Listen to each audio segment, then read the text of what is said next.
Jetons d'abord un œil au Raspberry Pi 3.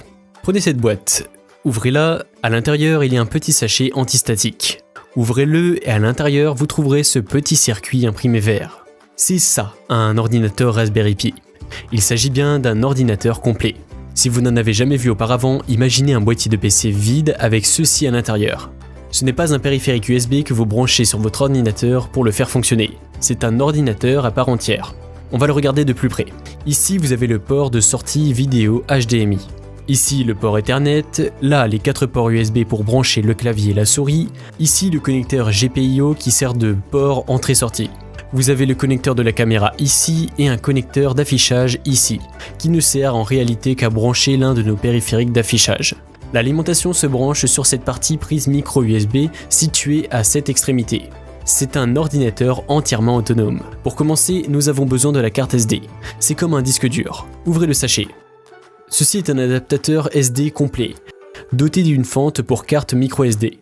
Si vous regardez sous votre Raspberry Pi, vous verrez cette pièce argentée ici. C'est l'emplacement de la carte SD. On voit bien que c'est beaucoup trop gros pour entrer. Si vous regardez de plus près, vous voyez qu'en bas, ici, il y a une petite languette. Si vous tirez comme ça, la carte sort. L'adaptateur vous sert uniquement à lire la carte SD sur un PC ou un autre ordinateur. Donc ce que vous faites, c'est que vous prenez la carte et vous l'insérez ici, comme ceci. Et comme ça, nous allons voir le démarrage. Je vais utiliser un HDMI parce que j'ai un moniteur HDMI. Si vous devez utiliser l'adaptateur VGA, il vous suffit simplement l'insérer ici, comme ça. Prenez ensuite votre câble VGA, désolé pour le bruit, et branchez-le directement dessus comme ça. Il sera relié à votre moniteur VGA à l'autre bout. Ça devrait fonctionner. Si ça ne fonctionne pas, si vous branchez votre Raspberry Pi et que rien ne s'affiche quand vous utilisez ce genre d'accessoire, en général c'est parce que l'adaptateur VGA est en fait assez simpliste. Il ne fait que convertir le signal numérique HDMI provenant du Raspberry Pi en un signal analogique de la même résolution. Par défaut, le Raspberry Pi diffuse l'image en HD, ce qui correspond à 1920 x 1080. À moins que votre moniteur ne puisse supporter une telle résolution, vous risquez de ne rien voir. Par contre, vous pouvez modifier un fichier sur le Raspberry Pi pour le contraindre à diminuer la résolution. Vous pourrez chercher sur Google comment faire. C'est une manipulation assez banale. Il faut simplement modifier un fichier intitulé config.txt, qui est un peu comme le BIOS du Raspberry Pi. Il suffit d'ajouter des lignes, ce qui va lui imposer un autre mode vidéo à une résolution inférieure. Vous pouvez descendre jusqu'à 640 x 480 si vous le souhaitez, grâce à ça.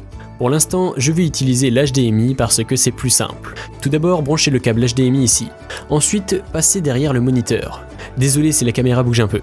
J'ai presque fini. Je vais ensuite brancher ma souris USB et mon clavier USB. Je ne vais pas installer le SenseAd pour l'instant, juste au cas où vous vous poseriez la question.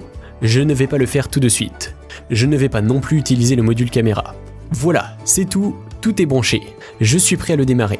Quand je le démarre, je ne veux pas faire de la capture vidéo, parce que le nouveau logiciel qui va s'exécuter pour l'instant ne me permet pas de lancer le mode capture d'écran dessus. Ce que nous allons devoir faire, je vais devoir tenir le moniteur sous la caméra pour que vous puissiez voir.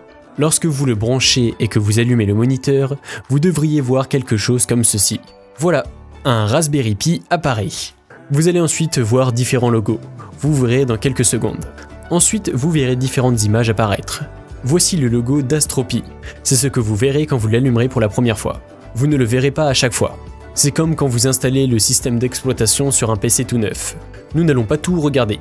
Je vous montre juste que lorsque vous l'installez, c'est ce que vous devez voir à l'écran. Nous allons ensuite passer à une belle interface de bureau, que vous verrez dans un instant.